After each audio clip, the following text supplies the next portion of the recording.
আসসালামু আলাইকুম। আজকে সকাল সকাল জামাতের জন্য একটা সুখবর।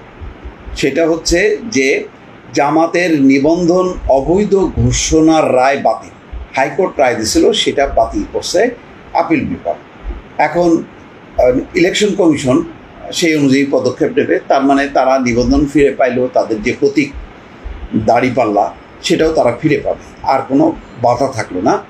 এটার একটা বড় প্রেক্ষাপট, সেই আবার ফিরে যেতে হয় আওয়ামী লীগ আমলে। আওয়ামী লীগ জামাতের নিবন্ধন বাতিল করছিল। এটার একটাই উদ্দেশ্য, জামাত যাতে দলগতভাবে কখনো নির্বাচন করতে না পারে। আপনাদের মনে আছে সর্বশেষ যে 2018 সালের ঐক্য ফ্রন্টের যে নির্বাচন, সেই নির্বাচনে বিএনপি কিছু আসন ছেড়ে দিয়েছিল, 20-24টা সম্ভবত। তাদেরকে ধানের শীষ প্রতীক নিয়ে নির্বাচন করতে হয়েছিল। তো যাই হোক, ওটা দিনের ভোট রাতে সেই বিখ্যাত নির্বাচন, সেই নির্বাচনে কেউই জয়যুক্ত হয়নি। দয়া করে 5-6টা আসন তারা ছেড়ে দিচ্ছে আওয়ামী লীগ। তার কারণ ছিল যে জামাত নিজে কেন পারে নাই এই কারণে যে তাদের কোনো প্রতীক ছিল না, তাদের নিবন্ধন বাতিল করছে নির্বাচন কমিশন। এখন এটা আবার ফিরে পাইল, এবং ওই সময় আওয়ামী লীগের উদ্দেশ্য ছিল জামাতকে নিঃশেষ করো, বিএনপিকে কোণঠাসা করো। অর্থাৎ জামাত বিএনপির যে শক্তি, এই শক্তিকে বড় ভয় পেত আওয়ামী লীগ। তারা সবসময় মনে করতো এই দুই শক্তি যদি এক হয় তাহলে তাদের ভোট নাই, এবং শক্তি হিসাবে এত বড় শক্তি এটাকে সামাল দিতে পারবে না। তো সুতরাং তখন তারা এক এক করে ডালপালা কাটতে শুরু করলো। ওই বড় একটা ডাল ছিল জামাত, সেটা কাটলো। এরপরে তো আস্তে আস্তে চেপে ধরতো, এবং মোটামুটি এই টার্মে যদি থাকতো বিএনপির দফারফা হয়ে যেত। কেননা অধিকাংশ নেতার বিরুদ্ধে যেই ভুয়া মামলা, সেই মামলার রায় একের পর এক দেওয়া শুরু করলো, এবং তার কারিগর হচ্ছে আনিসুল হক। এখন এই পালাইতে পারে নেই, কারাগারে আছে ওই লোকটা। তো এই কাজটা করতো ওরা, আইনগতভাবে নিঃশেষ করছে, রাজনৈতিকভাবে নিঃশেষ করছে, জামাতকে পঙ্গু করছে, জামাতের শীর্ষ 10-12 জনের ফাঁসি দিছে। এটিএম আজহারুল ইসলাম ভাগ্যক্রমে বেঁচে গেছে। তো আর বাকিরা জীবিত থাকলেও জামাত একেবারে বলতে গেলে নিষিদ্ধ ঘোষিত, আনুষ্ঠানিক না হলেও তারা নিষিদ্ধ ঘোষিত একটা দলের মতন ছিল। এবং শেষে তো তারা অধ্যাদেশ আকার সেটা নিষিদ্ধই করে। এখন পাল্টা ওনারা নিষিদ্ধ হয়ে গেছে।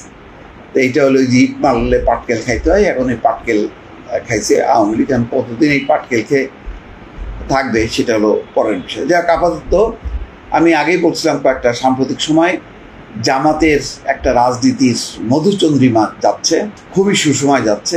মোটামুটি তারা একটা অভিভাবক সুলভ দায়িত্ব নিয়ে বিভিন্ন সংকটে আছে, বিএনপির সাথেও আছে, সরকারের সাথেও আছে, সেনাবাহিনীর সাথেও আছে। সব মিলে একটা তারা খুব ব্যালেন্স রাজনীতি করতেছে।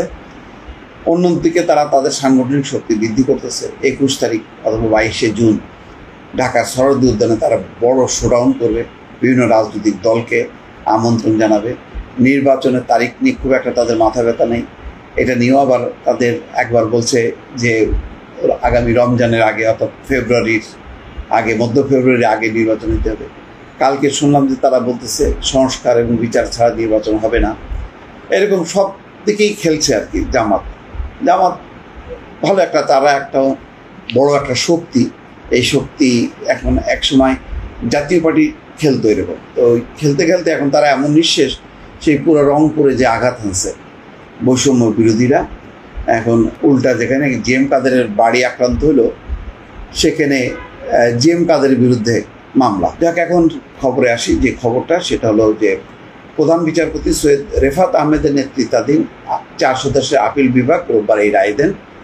এর আগে গত 14ই মে দলটির করা আপিলের উপর শুনানি শেষে আপিল বিভাগের রায়ের জন্য আজকের দিন ধার্য করেছিলেন। রাজনৈতিক দল হিসেবে জামাতকে নির্বাচন কমিশনে দেওয়া নিবন্ধনের বৈধতা চ্যালেঞ্জ করে 2009 সালে রিট করেন সৈয়দ রেজাউল হক চাঁদপুরি সহ 25 ব্যক্তি। রিটের চূড়ান্ত শুনানি নিয়ে সংখ্যাগরিষ্ঠ মতের ভিত্তিতে জামাতের নিবন্ধন অবৈধ ঘোষণা করে 2013 সালের 1 আগস্ট রায় দেন হাইকোর্টের 3 সদস্যের বৃহত্তর বেঞ্চ।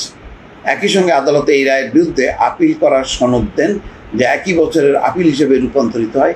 হাইকোর্টের রায়ের বিরুদ্ধে 2013 সালে নিয়মিত লিভ টু আপিল করে দলটি।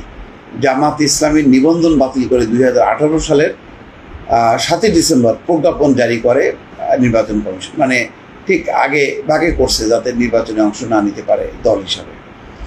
জামাতকে দেওয়া নিবন্ধন অবৈধ ঘোষণা করে দেওয়া হাইকোর্টের বিরুদ্ধে দলটি আপিল ও লিভ টু আপিল 2023 সালে 19 নভেম্বর খারিজ করে আদেশ দেন আপিল বিভাগ।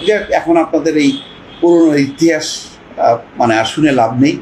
এই সমস্ত আইনের মানে মার প্যাচ আওয়ামী লীগ আমলে কতভাবে মানে নিম্ন আদালত, মধ্য আদালত, উচ্চ আদালত, সব আদালত তারা মোটামুটি তাদের মতন করে ব্যবহার করছে, করে বাংলাদেশের একটা বড় রাজনৈতিক দল জামাতকে পঙ্গু করার একটা উপক্রম হয়েছে। কিন্তু এটা যে আসলে পারে নাই, জামাত যে তার বরং শক্তি আরও বাড়ছে, সাম্প্রতিক তারা নানান কর্মসূচিতে সেটা জানান দিচ্ছে। দর্শক ভালো থাকবেন, আল্লাহ হাফেজ।